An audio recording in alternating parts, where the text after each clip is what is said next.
Hola, bienvenidos a un nuevo tutorial de FET. En esta ocasión vamos a resolver un problema de campo eléctrico donde aprenderá a calcular el flujo del rotacional de un campo a través de una curva y la aplicación de cómo aplicar el teorema de Stokes al cálculo del flujo.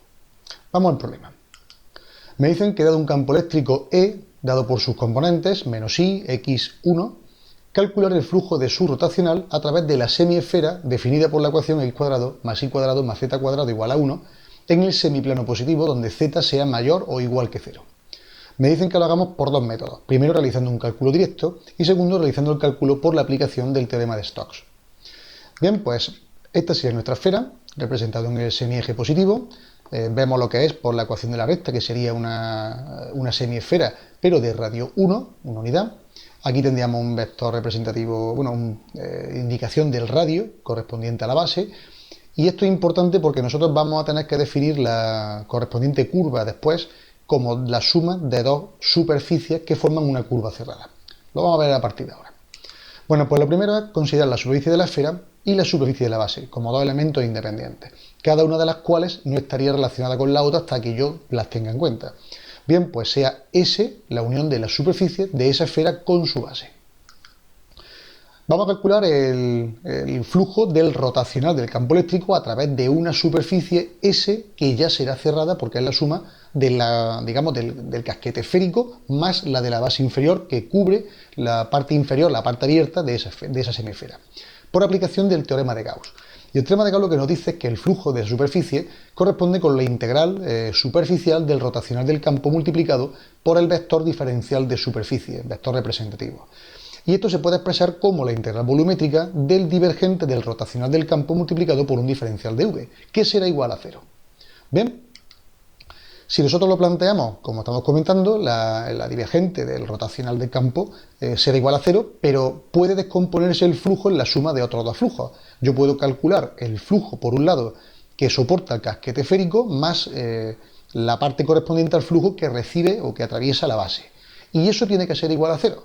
De tal forma que, si nosotros utilizamos el de la base, podemos calcular el de la semiesfera, porque serán iguales, pero de sentidos contrarios. Bien, pues si tenemos nuestro campo eléctrico, que sería en este caso el menos I, x1, planteamos el rotacional. En la primera fila vemos lo que son los vectores representativos, los vectores unitarios, el I, J y K. Después planteamos en la segunda fila las correspondientes derivadas parciales con respecto a x y z, y por último planteamos en la fila las componentes de cada uno de los ejes, las proyecciones del vector campo eléctrico, en este caso, que sería menos i, x y 1. Bien, pues si lo planteáramos, tendríamos que sería i por la derivada de una constante en función de i, menos la derivada de x con respecto a z, 0 en los dos casos, menos j derivada de una constante en función de x de i con respecto a z, 0, más k, que sería derivada de x con respecto a x, 1, más derivada de y con respecto a y, 1. Por lo tanto, nos quedaría 2 con el sentido del vector unitario k.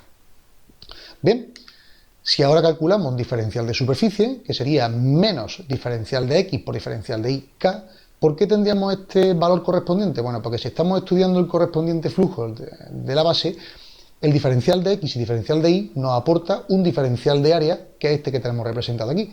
Y como estamos hablando de que es un elemento que huye con respecto a la generación de carga, pues tendríamos que sería hacia abajo, hacia el z negativo, y por lo tanto sería con el signo menos k.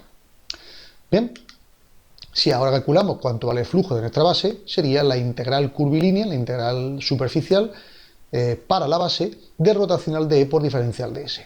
Extrayendo el signo negativo fuera de nuestro valor y calculando que el rotacional del campo, hemos dicho que vale 2K, lo tendríamos aquí, y el diferencial de S sería menos diferencial de X diferencial de Y, K, menos diferencial de X diferencial de Y, que aparece dentro de la integral, y el negativo, que lo sacamos fuera de la integral, componente K. Aquí, como el K por K correspondería a un vector unitario alineado con el eje K, pues no tendría sentido y lo podemos omitir del cálculo, resultando al final que este elemento lo podemos expresar como 2 por diferencial de x diferencial de y. ¿Entre qué valores vamos a oscilar? Bueno, pues esto lo vamos a convertir como una integral superficial en la integral de otra integral. Vamos a descomponer en dos partes, el diferencial de x por un lado y el diferencial de y por otro.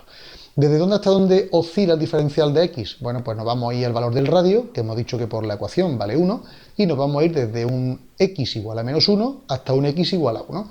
Si estuviéramos aquí sería desde un x igual a 1 hasta un x que estaría aquí igual a menos 1. Con respecto a la y, bueno, pues si estamos estudiando el plano de la base, z vale 0.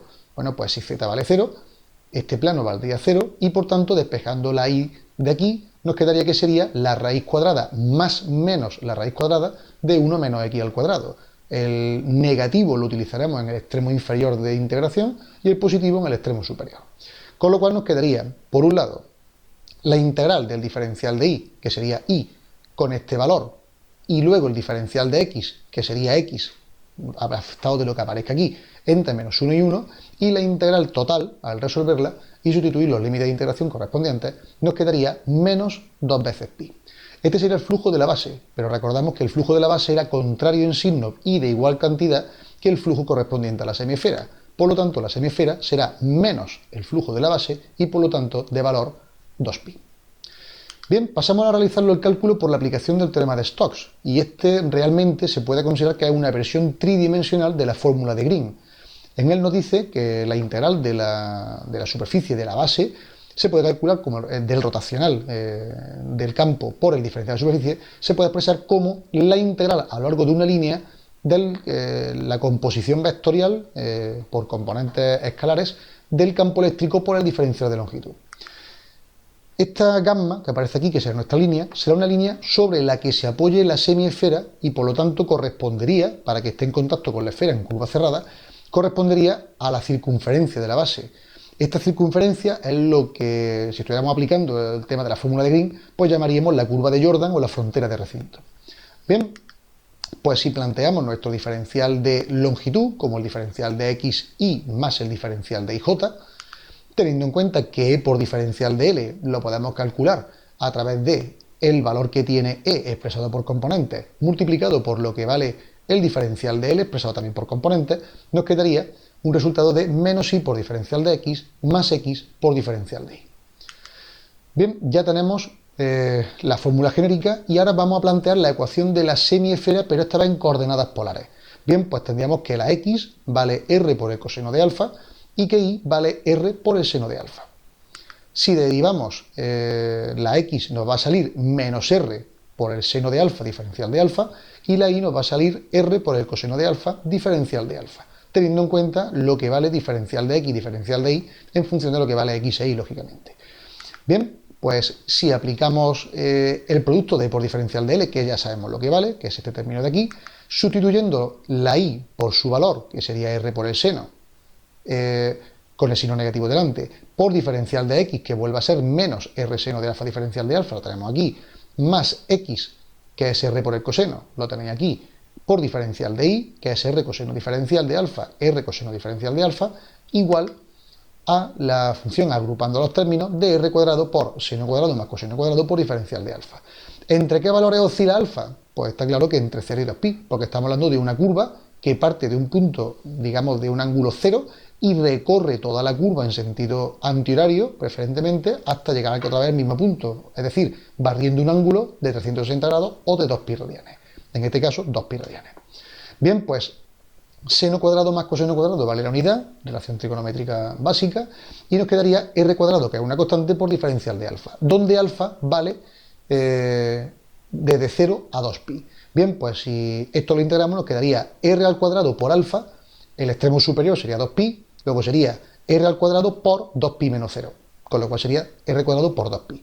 Y como r hemos visto que el radio de la esfera vale 1, pues la r también valdrá 1. Por lo tanto nos queda 2pi y con esto queda demostrado la igualdad de la aplicación del teorema de Stokes o del cálculo directo aplicando el teorema de Gauss para deducir el flujo del rotacional, en este caso de una semiesfera, dado un campo, y en este caso lo hemos aplicado a un campo eléctrico que tenga las coordenadas que nos aparecen en el problema.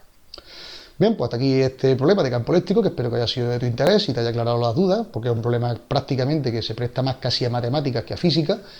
Y recordad simplemente que en la página principal, fdet.es, puedes encontrar este y otros muchos problemas de muchas materias ordenados por categorías. Gracias por tu atención y espero verte por aquí pronto.